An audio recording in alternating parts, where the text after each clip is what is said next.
في نهج البلاغة، تذكرتها لأن العام الماضي.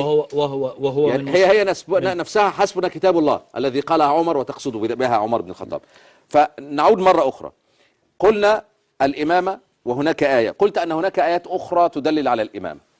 ما هذه الآيات؟ بس هستأذنك، هيعلق الشيخ خالد لأنك أنت من بداية الحلقة أنت الذي تتكلم. أنا رجاء أستاذ محمد، أنا متنازل بوقتي له. أنا قلت منذ أمس، منذ ليلة أمس، قلت أنني لن أدخل بعد إلى حلقة نبدأ فيها على قاعدة أتحدث ليعلق. لست هنا في محكمة وليس هناك أنا تنازلت لك بوقتي. لا يحق لك التنازل، لا أنت ولا غيرك. هذا حق ليس من حقك أن تتنازل. رجاء. وأنت من لبنان، بس إذا نحن نتحدث. أنت من لبنان قلت آتي إلى هذا المكان أتحدث عن الإمامة وأقول أدلتي. أنتم لا تلعبوا على هذه النقاط. أنت قلت أتأتي من لبنان، نحن أتينا من لبنان على عدة اللي تناقش الإمامة عبر وأنتم هربتم منها لتدخلون في أنفاق أخرى. من هرب؟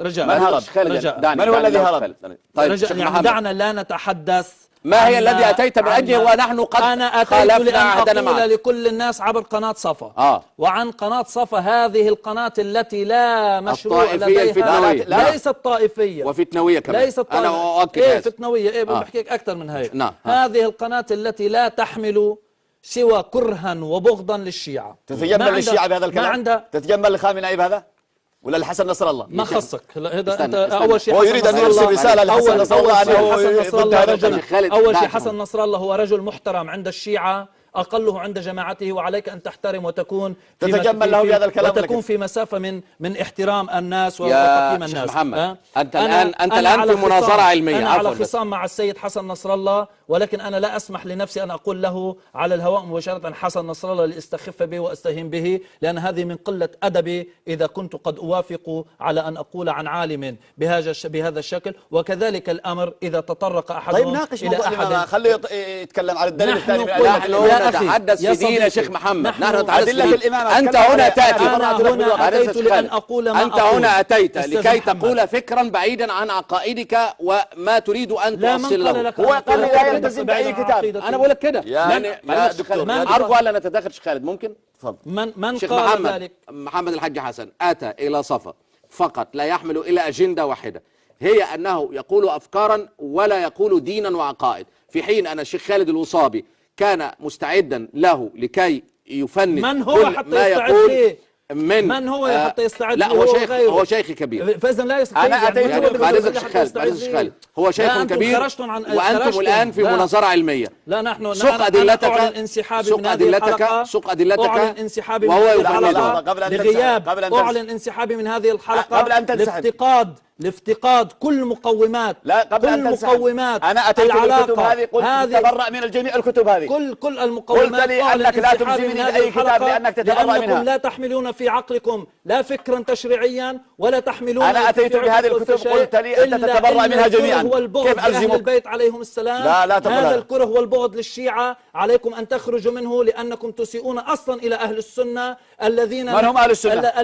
أهل السنة الذين يقول بإمامة علي بعد النبي. أهل السنة الذين يعيشون الانفتاح. الرازي الذي دلست عليه أمس، هذا الرازي الذين يدلسون في التلال ويسيئون. هذا الرازي الذي دلست عليه أمس وقلت أنه ينقل. اسمع أريك كلام الرازي. اسمع عنك هذا الرازي، هذا كلام الرازي. أعلن انسحابي أنا من الحلقة. هذا كلام الرازي. هذا الانسحاب سماحة السيد، شكرا جزيلا لك. كنت هذا كلام الرازي قبل أن تذهب. هذا كلام الرازي الذي يضعف فيه حديث الصدق بالخاتم. نكمل بعد خروج الشيخ محمد. لا لحظة قبل أن يخرج. هذا كلام الرازي الذي دلست عليه أمس.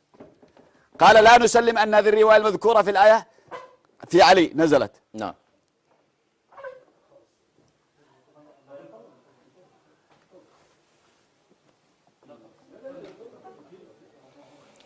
يعني مشاهدي الكرام، يعني وجدنا أن المسألة ليست مناظرة علمية، المسألة يعني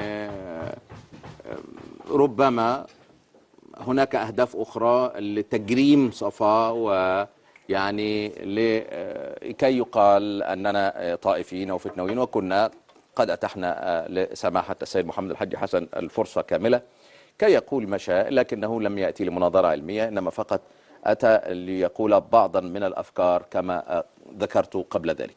فاصل مشاهدينا الكرام ونعود اللقاء بحضراتكم.